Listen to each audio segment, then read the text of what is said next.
They're just the same as anyone else in sport, even though they have physical disabilities. They tell us their stories about how they looked adversity in the eye and won. In the documentary about disabled sports on Russia Today. IMHO, uncompromising, hard-hitting, controversial. A unique perspective on Russia from the inside. Peter Lavelle's In My Humble Opinion, every Sunday on Russia Today. Some of them come to Sochi for a holiday. Others have been living in this area for over a century. This is a small, sleepy Estonian village hidden deep in the Caucasian mountains. Whether farming or practicing their crafts, these people keep their own traditions.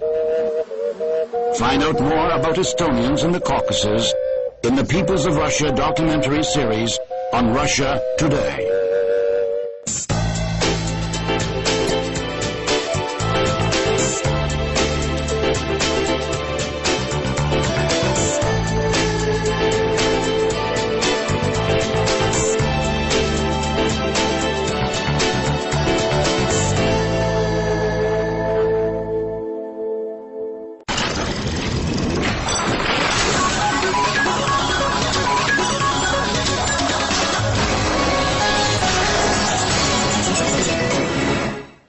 Welcome back to Spotlight. I'm Al Gurnov, and just a reminder that our guest today is Sergei Mavrodi, the founder of a financial pyramid who has recently been released from a detention center in Moscow. Mr. Mavrodi, you were a mathematician during the Soviet period and you had a hard time. Then business was made legal and you got involved in it by selling computers. And we stopped at the moment when you decided to create the MMM enterprise. Let me ask you a question. Had you initially planned it to become a doomed financial pyramid, so to say, for default and bankruptcy, sooner or later? This is nonsense. Everyone calls it a financial pyramid, but nobody knows what it is. There is no such concept. What do you mean? Give an example. They're used everywhere. They don't exist anywhere. There are no laws for it. But they exist in reality. Well, they're used in conversations, but their meaning is decoded in some way.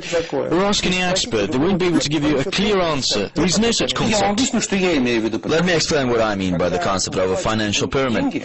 The investor's money is taken at a high rate of interest. The number of investors grows, the payment to the previous investors is paid back using new money and new income, and as it expands, at some point the money for payments runs out.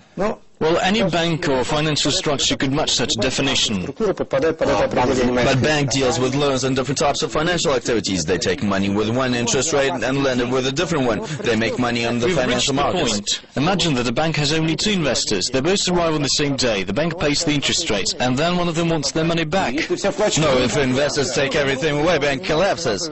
Yes, but why could it collapse if it deals with investments and financial activities, as you call them? The pyramid elements, as they call them, exist in any financial structure to some extent. They are initially built into it.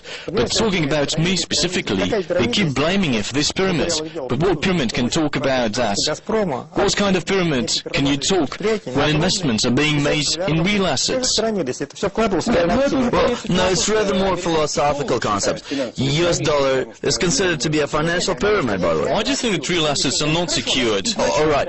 When you initially created this MMM investment and finance company, you didn't mean it to be a fraud. You didn't have the scheme in your head on how to collect the money and then... Of course I didn't. Please note another point, which has been neglected the whole time. The complainants showed up only after the state has interfered. Until this happened, there were no complainants. Everything was going perfectly well. So the statement about the financial pyramid was invented by the state, even though it hadn't broken any laws at all. It was a private company which worked. It wasn't breaking the law. And then the authorities suddenly interfered in spite of their own laws. And what they were afraid of, was it you being too wealthy? In that situation, I became too wealthy and I became too big. A really large structure cannot coexist with the government. There shouldn't be a situation when someone can call for a referendum or remove the government altogether. So those papers carrying your picture, which were shown on TV, were turned into another currency in the country, is that right? Practically, yes. And you became a parallel old state bank. That's what essentially happened. Our points were in every corner, and that's what's really happened. And you could have come there. Many don't remember how MMM worked. They all believe that I took the money and didn't give it anyone back. This is complete nonsense. You have returned the money to some, but not to everyone. But you were going to return it, is that right? I don't remember everything, but millions of people were buying your papers, and your debt was growing geometrically. No. How were you going to earn the money to pay it back? You were not dealing with oil or gas. What do you mean I wasn't? Both oil and gas, I still own 8% of Gazprom's shares. Gazprom shares, mind you. And there are lots of other oil companies as well. If you consider me from the point of view of that pyramid, this is the answer to all of your questions. All the questions. What do you mean I wasn't investing? I was in oil and gas. So you insist that you had a certain scheme which would allow you to pay back the investors? In essence, that's how things are now. It's all recorded in the details of the case, including 8% of Gazprom's shares and other facts. I'm not making it all up now in order to rehabilitate myself. I heard one interview on your release where you were planning to pay back the rest of the investors. Is that true? Is there still a real scheme in place for you to pay them back? I want to explain the situation. The court hearing took place. I've been in prison for my term. If the Constitutional Court doesn't overturn the decision of the Chertanovsky Court, then that's it. Then why in the world pay the money back? That's it. I've already said that the state has no more claims against me. I'm not obliged to give anything back. I might just own all of their assets. Nevertheless, I'm saying that I feel a moral obligation to the investors, and I will deal with the payments. I'm still condemned in relation to fraud and evil scheming. You see, the situation is just absurd. Okay, in case everything goes well with the court hearing, you'll have to go back to your business in order to pay the money back. Or do you have the money hidden somewhere, perhaps? It's not hidden, it's in the business. You see, the situation is absurd also because all of this information is included in my case. Those Gazprom shares are registered with certain people. All I have to do is take the money and pay it. Will they give that money back? There are contracts with them, and they have to be dealt with. I'm not trying to make it look better. I'm sincere when I say that it was a long time ago. There are such factors as human greed and integrity. There will be problems with some people, but it's quite obvious that there are hundreds of these people. Some will give, some won't. So you don't see yourself as a fraudster. You believe you're a businessman who became a victim of circumstances. Not of circumstances, but rather the state which destroyed everything. Again, it's all in the details of the case. There are direct reports from local administration officials to President Yeltsin on how work was ongoing to destroy MMM. There was an advanced government session. The deputy Mitrofanov, a public figure, could verify this for you. At that meeting, all of the ministers, including even the defense minister, Mr. Grachov, were a force which spoke negatively of MMM. You know, it's like a criminal gang. When they kill someone, every one of them has to stick the knife in. The state deliberately destroy the structure. However, if someone today says that Sberbank is fraudulent, they would be gone the next day. Well, please tell me, if to make a structure like that today in Russia, would it actually work? Of course it would. And not only in Russia, but in any country. So you mean that people don't change and keep making the same mistakes? Mistakes have nothing to do with it. If you give the money for free, who isn't going to take it? Well, no one gives money for free in other countries like France or Germany or Andorra. I don't really want to discuss it, even though I could say a few things about France or Andorra. Don't their laws provide for this? They provide for everything, and it's as easy as it is here. Why? You said that you've never been abroad. Why don't you go to, say, state of Belgium, for example, and start a similar scheme there?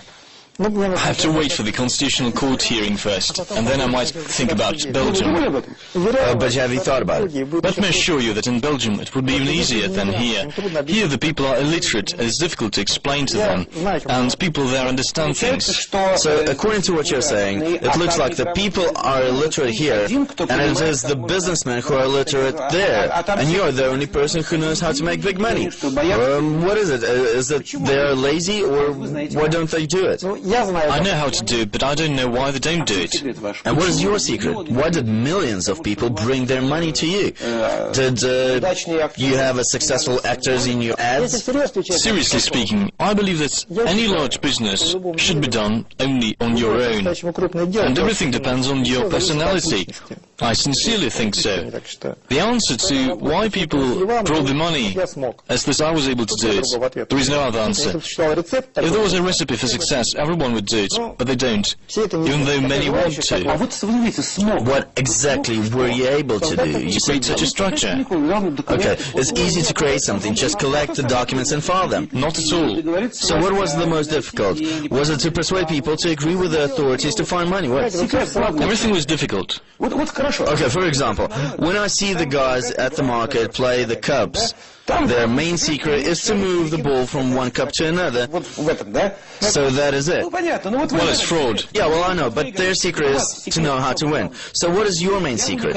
You say that you are unique. Is that so? I think it's a combination of qualities, really. I'm trying to answer sincerely to you. That's why I just don't give a simple answer. I think about your questions, and then I give you an honest answer. It must be a combination of qualities. If you follow the development of any successful enterprise, you'll see there is one successful person in charge, as a rule. Does